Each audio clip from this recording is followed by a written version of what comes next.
하나님의 은혜인 줄 믿습니다. 우리 앞뒤적으로 인사하도록 하겠습니다. 참 잘 오셨습니다. 은혜 받읍시다. 인사하겠습니다. 참 잘 오셨습니다. 예, 참 잘 오셨습니다. 참 잘 오셨어요. 예, 참 잘 오셨어요. 아유, 여러분들 한 주간 잘 지내셨으니까 또 활짝 웃으시고 이 예배 가운데 하나님의 은혜를 충만히 받기를 예수님의 이름으로 축원합니다. 감사합니다. 오늘 본 말씀을 통해서 마음의 허리를 동이고 라는 제목을 가지고 은혜를 나누려고 합니다. 우리는 지난 시간 이전 말씀을 통해서 흩어진 나그네에게 라는 이 베드로 서신에 대해서 살펴보았지요.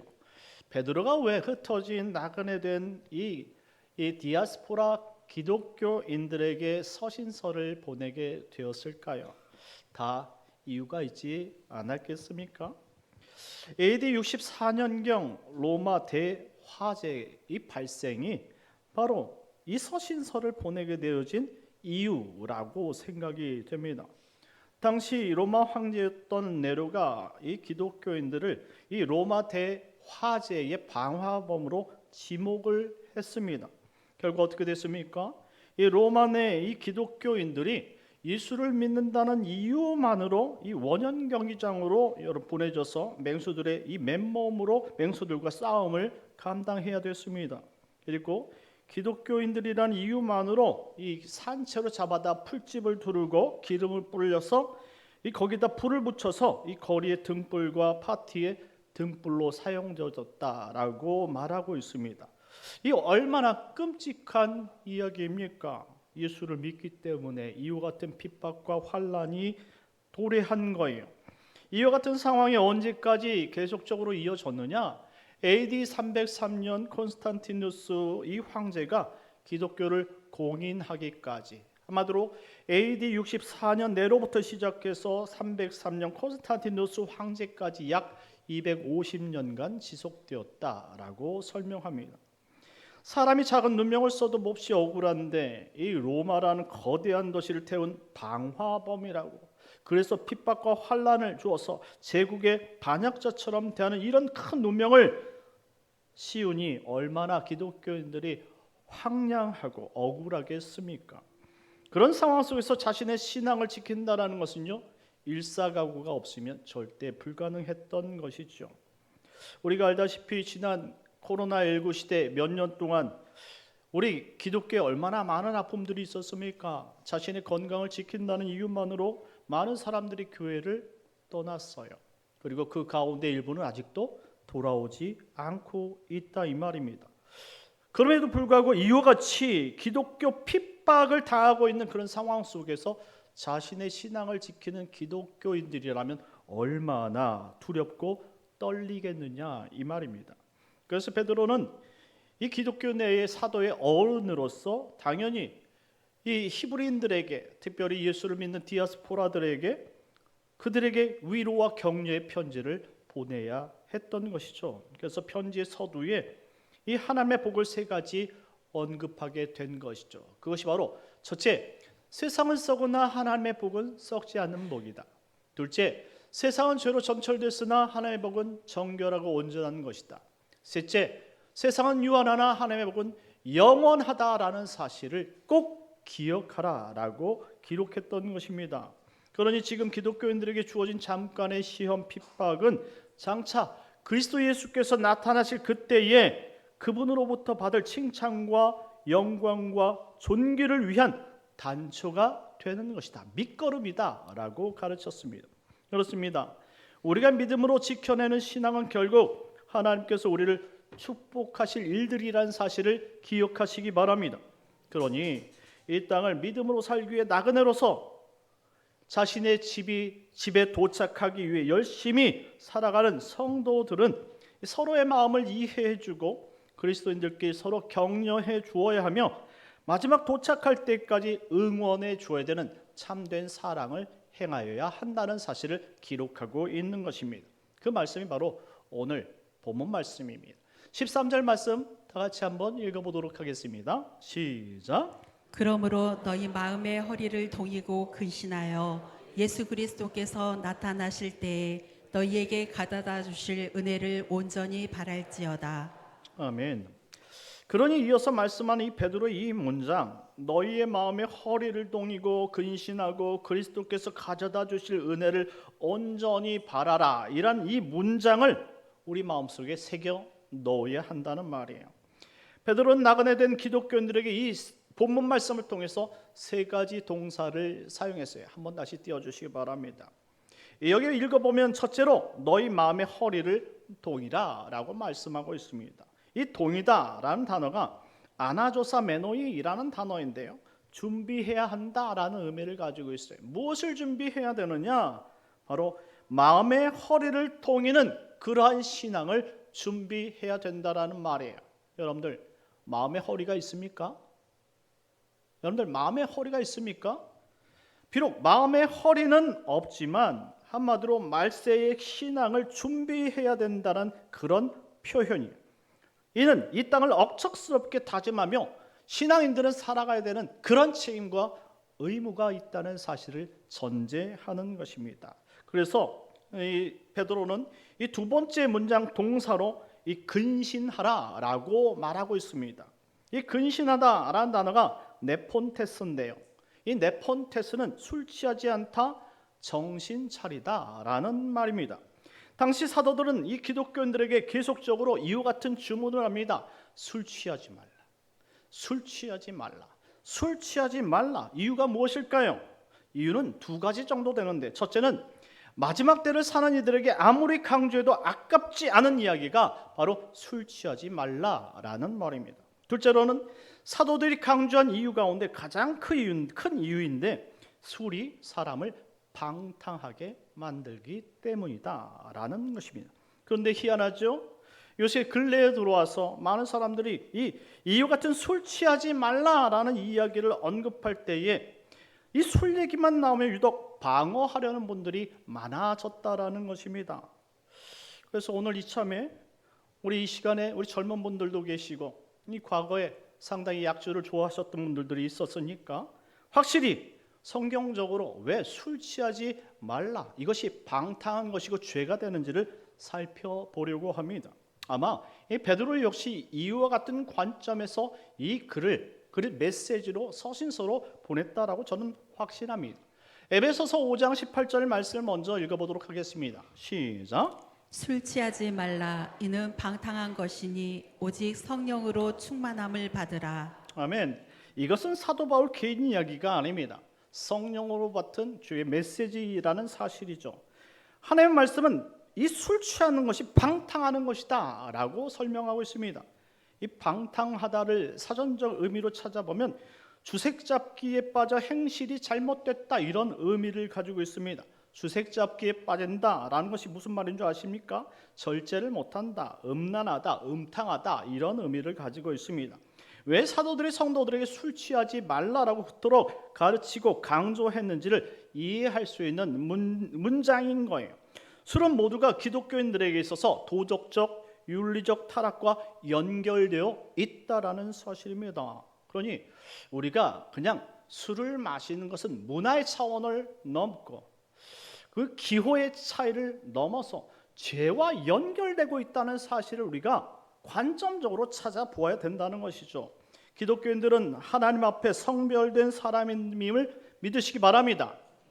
우리들은 예수를 믿는 그 순간부터 성별된 사람이다라고 말하는 거예요. 이 성별되다라는 단어가 이 카다시라는 단어인데요, 이것은 거룩하다 그리고 신성하다라는 의미를 가지고 있습니다. 신성하다라는 의미가 무엇인 줄 아십니까? 바로 하나님의 옷을 덧입다라는 의미예요.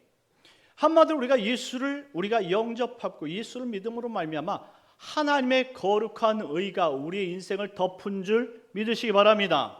그러니 이와 같이 우리는 신성을 지켜야 될 책임과 의무가 있다는 사실을 반드시 기억해야 된다는 것입니다. 그런데 사람들은 무엇이라고 말하냐면 술이 구원과 무슨 상관이 있냐고 묻습니다. 사도들도, 특별히 사도 바울도 이 디모데에게 포도주 한두 잔은 마시도록 권면한 적이 있다, 이렇게 말합니다. 왜 포도주 한두 잔을 권면했겠느냐? 그것은 술을 마셔도 되기 때문에 그렇지 않느냐라는 것이죠. 그런데 여러분들 이 사도 바울과 디모데의 입장을 한번 생각해 보십시오. 그때는 당시 이런 민간요법을 가지지 않고는 어떤 약으로도 치료받을 수 없던 상황이었어요. 여러분 1세기 당시에 무슨 의료용품이 있었겠습니까? 여러분 위장이 나빠진 사람을 치료할 수 있는 방법이 무엇이 있겠느냐 이 말입니다. 우리가 소화 안 될 때 여러분들 매실을 먹지 않습니까? 그 당시 위장이 약해졌을 때 그 당시 치료할 수 있는 약들은 이렇게 민간요법인 포도즙이었어요. 그러니 너희가 힘들 때 포도즙을 약간 마시는 것을 허락했다라는 표현이죠. 그리고 또한 이렇게 이야기합니다. 사람들은 모세오경과 예수님도 언급하지 않은 것을 왜 이제 와서 죄라 말하고 마시지 말라고 이야기하느냐라고 자꾸 항의를 한다는 것이죠. 모두가 이와 같이 반박하는 이유가 무엇일까 한번 생각해 보십시오. 마음속으로 마시고 싶다라는 거예요.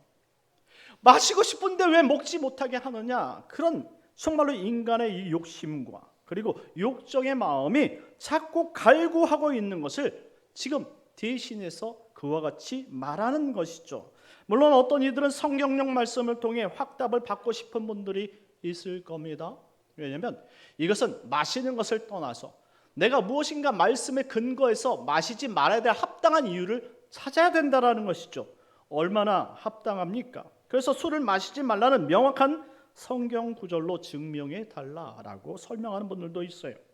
먼저 성경에서 그와 같은 죄의 명목을 기록하지 않았다고 해서 그것이 죄가 아니다라는 표현은 아닙니다. 그렇죠? 성경에서 하지 말라라고 말씀하는 표현, 우리가 기독교인으로서 성별되었다라는 것은 모든 일에 대해서 성별이라는 거예요. 구별되어야 된다는 말이에요. 그 안에는 무수한 많은 일들이 그 안에 담겨 있어요.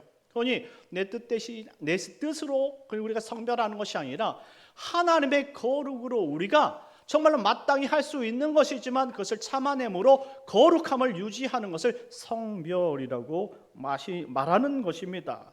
그러니 이 성경에 마치 대놓고 이야기하지 않았다고 해서 그것이 마셔도 된다, 그것이 죄가 아니다, 이런 논리론 그렇게 접근해서는 절대 안 된다라는 것입니다. 만약에 그 성경에서 마시지 말라는 조항이 없고 특별히 그것이 죄가 안 된다면 왜 그토록 사도들이 이러한 제자들과 성도들에게 술 취하지 말라라고 말씀했겠느냐 이 말입니다. 성경은 누차 술에 대한 경고를 많이 하고 있습니다.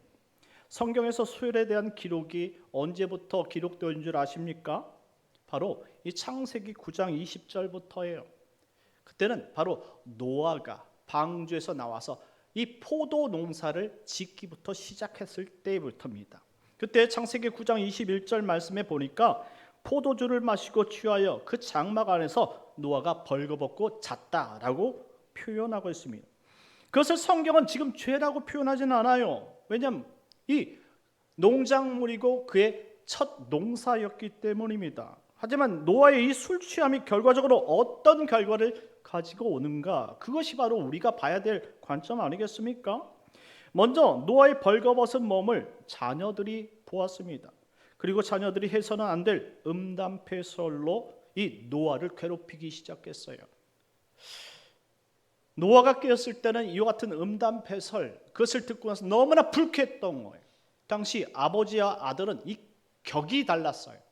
한마디로 이 아버지의 하체를 보는 것은 자녀들에게 불가했던 일들이죠. 어디 어른의 몸을 볼 수 있느냐? 그것은 미성년자는 안 되고 자녀들도 안 되는 일들이었어요. 그런데 하물며 그 하체를 가지고 음담패설을 삼고 있으니 얼마나 기가 찰 노릇입니까? 화가 났어요. 그래서 이 정말 축복을 해야 될 자신의 아들이죠. 셈과 함과 야벳, 그 가운데 함이, 그리고 그의 손자죠. 아들, 함의 아들, 자신의 손자 가나안을 축복하지 않고 저주를 쏟아붓기 시작합니다. 이와 같은 일, 원인 제공을 누가 한 겁니까? 노아가 술을 마셔서 자신 몸 하나도 이 건사하지 못해서 일어난 일들 아니냐 이 말입니다. 그래서 이와 같은 이 죄에 한마디로 저주가 쏟아 부어졌던 것이죠. 그래서 창세기 9장 25절 말씀에 보니까 가나안은 그의 형제의 종들의 종이 되기를 원하노라. 이거 얼마나 저주스러운 이야기입니까? 아니, 자신 형제들의 종의 종이 된다는 말은 영원히 종으로 살아라, 이런 표현인데, 아니 할아버지가 손자에게 이런 표현을 해도 되는 겁니까? 요즘 이런 할아버지가 있느냐 이 말입니다. 이것이 바로 술의 결과라는 것입니다. 술 자체는 아무것도 아닙니다. 그런데 술로 인한 결과는 모두가 죄악과 연결되어 있다는 사실이 문제라는 거예요. 그리고 술에 대한 이야기가 소돔과 고모라 성에서 언급됩니다. 소돔과 고모라 성이 왜 음란하였을까요? 왜 심판받을 만한 그런 음란함을 가졌을까요? 이 타락한 본성을 가진 사람들의 통로가 바로 이 음주를 통해서 들어왔기 때문이라는 사실이죠.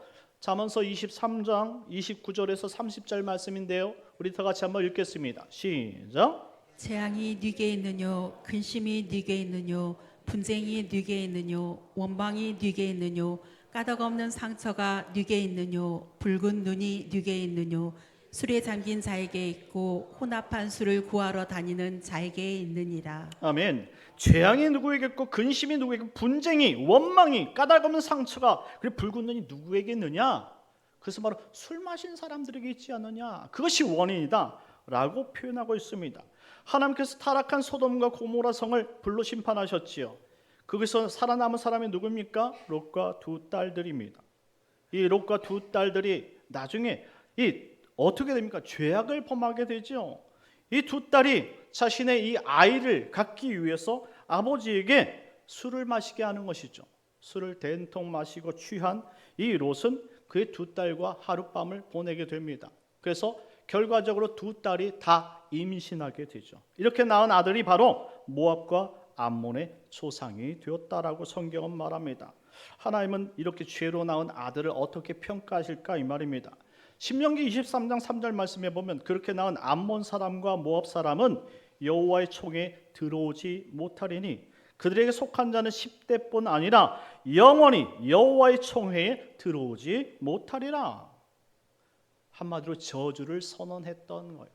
죄의 삭은 사망인 것이죠.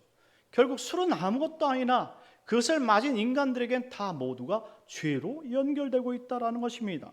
술이 방탕을 낳고 방탕의 결과가 사망에 이르게 된다는 사실을 여실히 성경이 증명해 주고 있는 것입니다. 술은 문화일 수 있고 음료일 수 있습니다. 하지만 기독교인들에서 그것이 독약이 된다는 사실을 반드시 기억해야 되는 것입니다. 그런데 사람들은 계속해서 이와 같은 질문을 끊임없이 생각합니다. 자신은 술이 너무나 세기 때문에 아무리 마셔도 취하지 않아. 취하기 전까지 몇 잔 마시는 것은 죄가 아니야. 이런 논리인 것이죠. 여러분들도 그렇습니까? 예수님께서 마태복음 5장 28절 말씀에 이렇게 말씀하신 적이 있어요. 마음에 음욕을 품고 여자를 보는 것만으로도 이미 간음하였느니라. 술을 마시고 그것을 내 마음속에 품는 그 순간 그 사람은 술에 취해서 그리고 영적으로 육적으로 가누지 못하는 그런 음란한 상태가 되는 것이다 라고 설명하는 것이죠. 자, 더 구체적으로 한번 이야기해 보겠습니다. 잠언서 31장 4절 말씀입니다. 다 같이 읽겠습니다. 시작. 루무에라, 포도주를 마시는 것이 왕들에게 마땅하지 아니하고 왕들에게 마땅하지 아니하며 독주를 찾는 것이 주권자들에게 마땅하지 않도다. 아멘. 띄워주시기 바랍니다. 이 본문은 잠언서 31장 1절 말씀에 르무엘 왕이 어머니가 자신을 훈계할 때의 잠언을 인용한다라고 설명하는 거예요. 학자들은 이 르무엘 왕을 솔로몬이라고 해석합니다. 그렇다면 이 기록된 왕들에게 마땅하지 아니하다라는 표현들이 있습니다. 이 모든 왕들을 언급하고 있는데 이 왕들은 누구냐라는 것이죠. 누굴까요? 베드로전서 2장 9절 말씀에 보면 예수를 믿고 신분이 변화된 왕 같은 제사장인 성도들을 의미하는 거예요. 구별되어지고 하나님의 기름 부음을 받은 성도들을 말한다는 것이죠. 그렇다면 저 문장 속에서 지금 이 잠언서 31장 4절 말씀 본문에 왕들에게 마땅하지 아니하다라는 문장은 총 몇 번이 기록됐습니까? 왕들에게 마땅하지 아니하고 또 왕들에게 마땅하지 아니하며 독주를 찾는 것이 주권자들에게 마땅하지 않도다. 몇 번? 3번입니다. 히브리 문법상 반복이 되어지면 강조이고 강조는 최상급이라고 말하는 것입니다. 한마디로 거듭말하는 것은 안 된다라는 말씀이에요. 이것은 아예 술을 마시는 것이 안 된다라는 거예요. 이 포도주가 와인 아닙니까? 와인, 그 가운데 이 와인이 어떤 겁니까? 여러분들 성도들이 이 와인을 마시는데 그 당시 와인은 이스라엘 사람들이 물처럼 마시던 매개체가 와인이었어요. 이스라엘은 지금 우리나라와 같지 않습니다. 하나님께서 아브라함을 가나안으로 불렀을 때에 물이 없어서 나눠 마실 물이 없기 때문에 그것을 참지 못하고 애굽까지 내려간 사건이 있었죠. 그런데 하나님께서 그것을 벌하시니까 다시 마음을 추스리고 올라갔어요. 그래서 되던 안 되던 그곳에서 번성하여서 이스라엘이 지금 그곳에 정착하게 됩니다. 자, 물이 없는 상황 속에서 그러면 이스라엘 사람들 어떻게 뭘로 물을 마십니까? 바로 그들의 그 농산물 가운데 가장 많이 나던 포도주를 통해서 포도즙을 내어 물로 대신 채웠던 것이에요. 한마디로 포도즙은 물을 대신하는 개념이었다 이 말이에요. 식용수인 거죠. 그런데 이것이 시간이 지나면 발효가 된다는 것이 문제죠. 발효된 것을 계속 마시다 보니까 바로 그 사람들이 취하게 되어진 것이고, 취하게 되니까 인사불성 논란이 일어나고 결국 하나님의 거룩을 상실하게 되었다라는 사실이에요.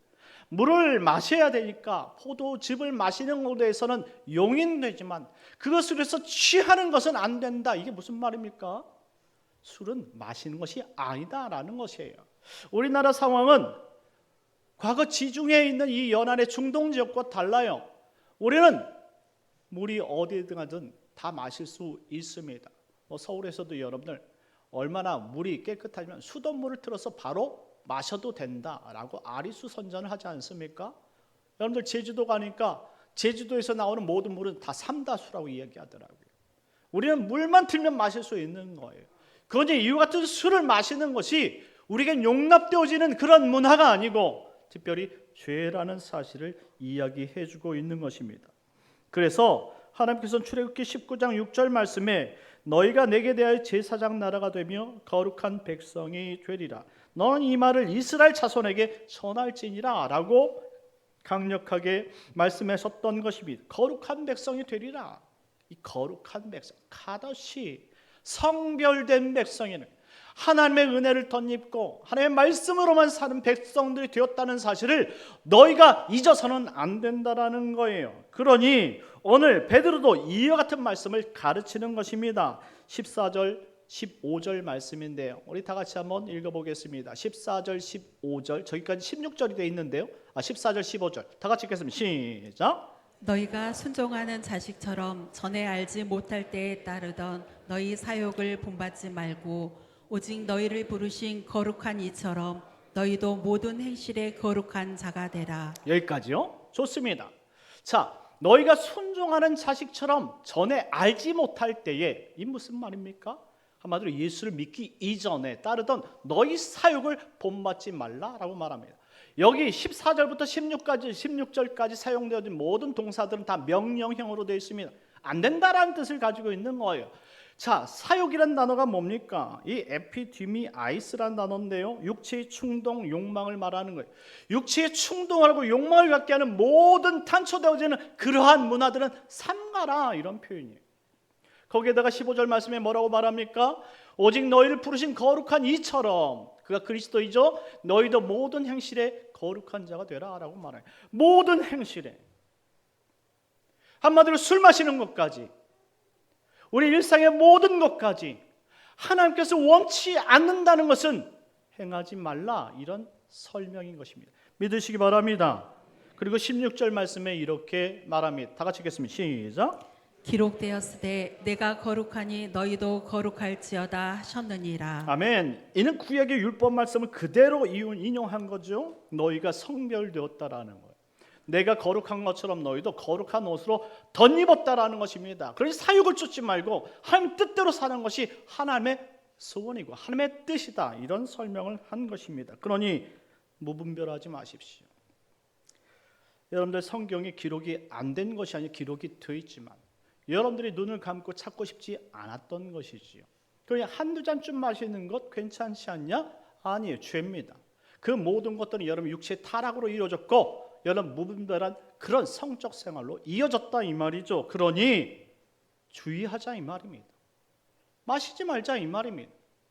그렇게 마시고 싶습니까? 여러분들 콜라 맛있어요. 사이다 마시기 바랍니다.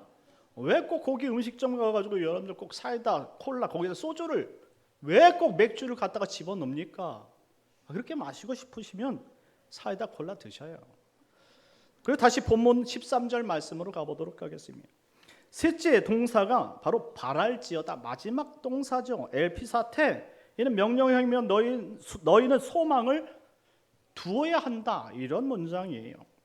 그렇다면 무엇에다가 우리가 소망을 두어야 되냐면 13절 말씀에 보니까 예수님께서 너에게 가져다 주실 그 은혜의 소망을 두고 살아야 된다라는 거예요. 은혜 없이는 살 수 없다 이 말이죠. 우리가 이 땅에 신앙생활하는 것은요, 은혜가 없으면 모두가 다 율법이 됩니다. 은혜가 될 때 그것이 우리에게 참된 신앙이 된다라는 말씀이에요.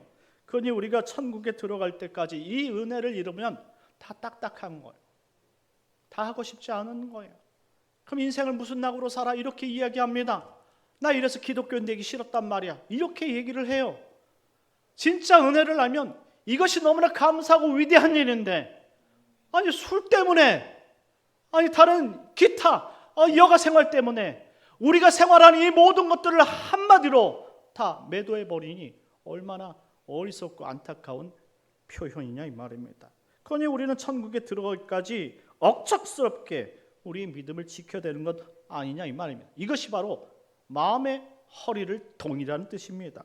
자, 17절에서 19절 말씀까지를 짧게 한번 읽어보도록 하겠습니다. 17부터 19절까지 시작. 외모로 보시지 않고 각 사람의 행위대로 심판하시는 이를 너희가 아버지라 부른즉 너희가 나그네로 있을 때를 두려움으로 지내라.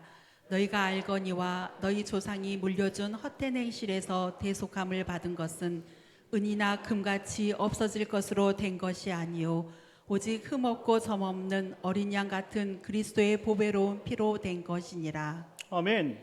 이와 같은 말씀은 계속 앞전에서 하고 있는 너희 사역 이런 걸 따르지 말고 하나님의 은혜를 발견하고 그 은혜를 따라야 된다라는 사실을 강조한 똑같은 말씀이에요. 우리 구원이 행위로 이루어진 것은 아니라는 거예요. 믿습니까?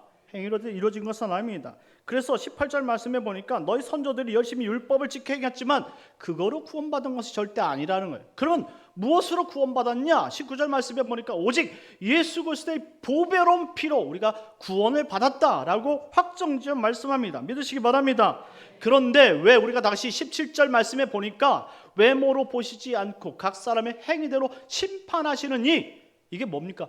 율법을 따라 행하는 사람들, 율법을 지키지 않는 사람들을 심판한다라고 말하는 것 아닙니까? 왜 다시 율법으로 돌아가는 거예요? 여기에 놀라운 은혜의 원리가 있기 때문에 그렇습니다. 여러분들이 교회에 나올 때에 여러분들이 예배드리는 행위와 헌금 드리는 행위와 봉사하는 행위로 구원받는다고 생각해서 나오시는 분 있습니까? 없잖아요. 그럼에도 불구하고 여러분들이 예배드리고 헌금하고 봉사하고 그리고 여러분들 시간 날 때마다 여러분들 주의 영광을 위해서 이 자리를 참석하는 이유가 뭡니까? 은혜 때문에 그래요. 하나님께서 여를 만나주신 그 모든 것 구원이 내 행위가 아님에도 불구하고 은혜를 베풀어주는 그 감격이 여러분을 다시 하나님의 말씀으로 다시 쫓아가도록 만든다 이 말입니다. 아무것도 모르는 성도가 하나님을 어떻게 사랑하냐고요? 우리에게 주신 이 말씀을 따라 행함으로 말미암아 하나님을 사랑하는 거예요. 그것밖에 없는 거예요. 이제 성도가 할 수 있는 것은 하나님의 말씀을 따라 행함으로 말미암아 이것을 내가 사랑하기 때문에 하나님을 사랑하기 때문에 지킬 수밖에 없는 상황이 된 거예요. 이게 내가 지키는 것은 율법도 아니에요. 이것을 지키면 내가 구원받는 것도 아닙니다. 아무것도 없지만 내가 하나님을 사랑하기 때문에 내가 그것을 하나님 앞에 무엇을 표현할 수 있는 방법이 없어서 말씀을 지켜 행하는 것이 은혜인 줄 알기 때문에 은혜 받은 사람은 그 일을 행할 수밖에 없다 이 말이죠.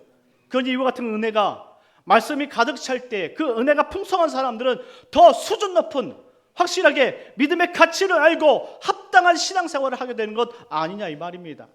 설익은 감이 떨군 것처럼 잘못 알고 있는 하나님의 말씀과 그 은혜 때문에 성도가 변질되어지고 이 땅에서 책망을 당하는 겁니다. 하지만 반대로 진짜 제대로 성숙한 그리스도인들은 하나님의 은혜를 알고 있기 때문에 그 말씀을 행해야 된다는 그 사실에 붙들려서 그 말씀 부여잡고 사는 것이 율법이 아니라 은혜라고 말합니다. 그러니 지금 베드로가 이야기하는 것이 무엇입니까? 외모로 보지 않고 각 사람의 행위대로 심판하신 그이, 나에게 은혜를 주신 그분이 이제 나에게 그것을 요청한다라는 말이에요. 내가 이렇게 죽었으니 너희도 이와 같은 삶은, 십자가의 삶을 살면 안 되겠니? 이런 삶이, 그것을 깨달은 성도는 이제 더 이상 이전의 과거의 자신의 사욕을 버리고 하나님께서 원하시는 그 십자가의 삶을 거머쥔다 이 말이죠. 왜? 이미 은혜를 알아버렸기 때문에. 그 은혜를 아는 사람은 이제 하나님의 말씀을 버릴 수가 없는 줄 믿으시기 바랍니다. 마지막 22절 말씀 읽겠습니다. 시작. 너희가 진리를 순종함으로 너희 영혼을 깨끗하게 하여 거짓이 없이 형제를 사랑하기에 이르렀으니 마음으로 뜨겁게 서로 사랑하라. 아멘. 뜨겁게 서로 사랑하라. 이 뜨겁다라는 단어가 에크테노스라는 단어인데 지속적으로라는 의미예요. 뜨거운 것은 활활 타오르는 게 아니라 지속적으로, 그것이 가능할 때 뜨겁다라는 표현으로 사용하고 있습니다. 이와 같이 흉흉한 시대에, 믿는 사랑을 핍박하고 어렵게 만드는 시대에 우리 믿는 성도들이 이와 같이 서로가 응원하고 사랑하지 않으면 어떤 사랑을 받겠느냐라는 것이죠. 그러니 과거의 것을 버리고 참된 하나님의 사랑을 덧입었으니 그 사랑으로 뜨겁게 지속적으로 지켜갈 것을 명령하고 있습니다. 사랑하는 성도 여러분, 베드로의 권면처럼 세상이 우리를 속이고 환난과 역경으로 몰고 간다고 할지라도 방탕하지 마십시오. 말씀의 끈을 붙잡으시고 이것을 놓으면 우리가 하나님의 그 순결을 지킬 수 없다는 사실을 기억하시고 마음의 허리를 동이십시오. 그리고 하나님의 말씀을 따라갈 수 있는 복된 성도들 되시길 예수님의 이름으로 축원합니다. 우리 시간 다 같이 기도합시다. 특별히 하나님, 한 주간도 믿음으로 살게 하여 주옵소서. 세속이 아닌 하나님의 말씀과 은혜를 부여잡고 살아가 마지막 때 하나님의 칭찬받는 백성들 되게 하여 주옵소서. 우리 주여 한번 되시고 기도하겠습니다. 주여, 하나님 아버지, 우리에게 이와 같은 은혜를 허락하셨사오니 하나님의 주신 그 은혜를 부여잡고 세상이 이미 버렸던 그 사역을 다시 주워 담지 않고 오직 예수의 그 뜻대로 믿음대로 살아갈 수 있는 저희들 되게 하여 주옵소서. 말세 아버지, 이와 같은 사랑을 보겠느냐라고 말씀하신 하나님, 우리가 그 사랑을 아버지 힘겨워도 아버지 행할 수 있게 하시고 사랑을 베풀며 사랑하며 살아갈 수 있도록 은혜 내려 주시옵소서. 모든 것이 하나님의 은혜인 줄 믿습니다. 은총 베풀어 주시고 감사하는 삶이 되게 하시고 오직 주의 영광을 위해 살아갈 수 있는 복된 성도들 되게 하여 주옵소서. 기도합니다. 참 좋으신 하나님, 은혜를 감사합니다. 하나님, 오늘 베드로 사도의 그 말씀처럼 세상의 사욕을 버리고 하나님 아버지 거룩한 아버지 성결을 덧입었사오니 이제 예수 믿는 자의 삶을 살게 하여 주시옵소서. 하나님, 부족한 우리들을 용서해 주시고 주님 만나는 그날까지 순결한 삶으로 하나님 우리를 이끌어 줄 줄 믿사오며 예수님의 이름으로 기도드리옵나이다. 아멘.